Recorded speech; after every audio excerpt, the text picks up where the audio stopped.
The Galactic Council had classified humans as a Category 3 species, minimal threat potential, suitable for limited diplomatic engagement.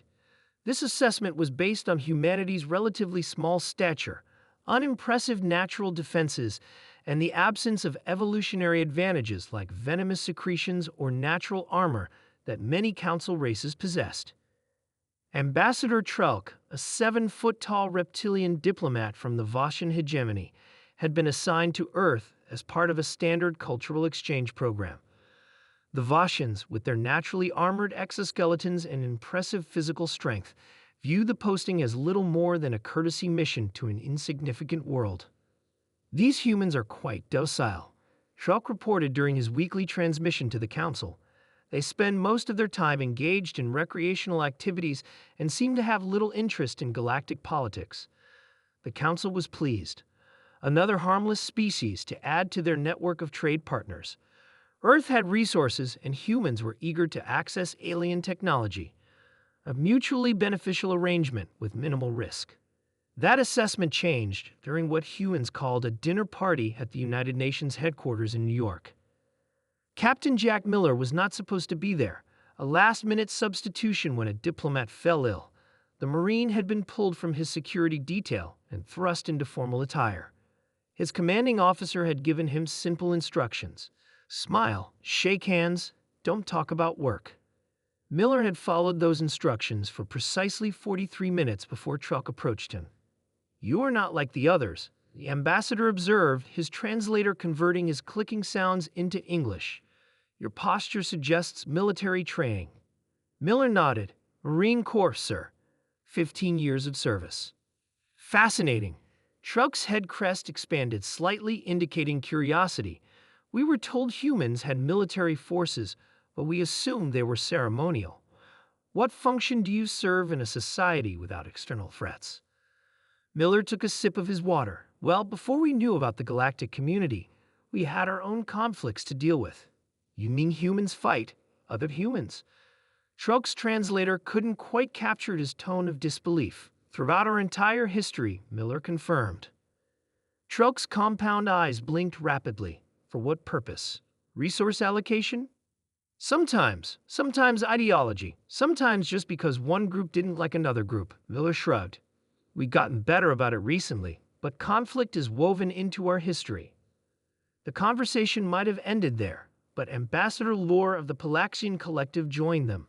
Standing barely 4 feet tall with luminescent skin, Lore had been particularly dismissive of humans in council meetings. "Ambassador Trelk is being polite," Lore said, his skin flashing patterns of amusement. "What he means is that you humans are physically incapable of representing a threat. The average council species could crush a human with minimal effort." Miller smiled politely. "With respect, Ambassador, there's a difference between a fight and combat." "Explain," demanded Trelk, suddenly interested. "A fight is what animals do. Instinctual, straightforward. Combat is what humans do.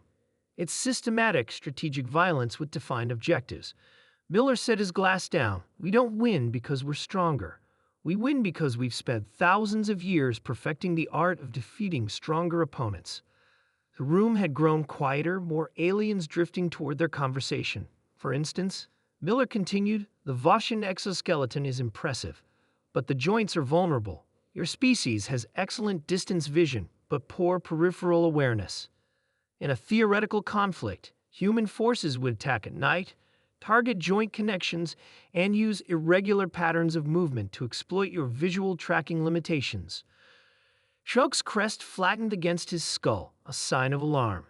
"And the Palaxians," Miller nodded toward Lore, "your photosynthetic skin requires specific light frequencies. Smoke or particulate matter in the atmosphere would severely hamper your energy production.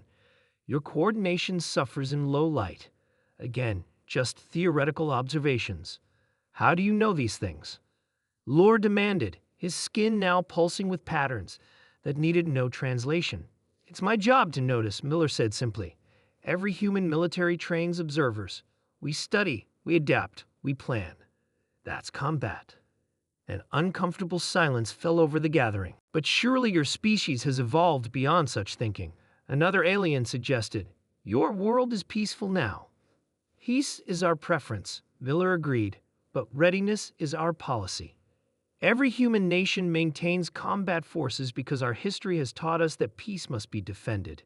The next day, the Galactic Council convened an emergency session. Human classification was upgraded to Category 1. Approach with extreme diplomatic caution. Technological integration must be carefully managed. 6 months later, humanity was invited to join the Council's Defense Committee, a previously exclusive group that determined military policy for the galaxy. The official reason given was Earth's unique strategic perspective. The unofficial reason was fear. Not fear of what humans could do. They were still physically weaker than most Council races, but fear of how they thought. A species that had spent its entire existence learning to overcome stronger opponents was not one to underestimate. When Captain Miller heard about the reclassification, he just laughed. "They're overthinking it," he told his commanding officer. "I was just making conversation." But in the chambers of the Galactic Council, new protocols were being established for human interaction. And in military academies across a dozen worlds, a new course was being added to the curriculum: human combat theory. The universe had just become a more complicated place.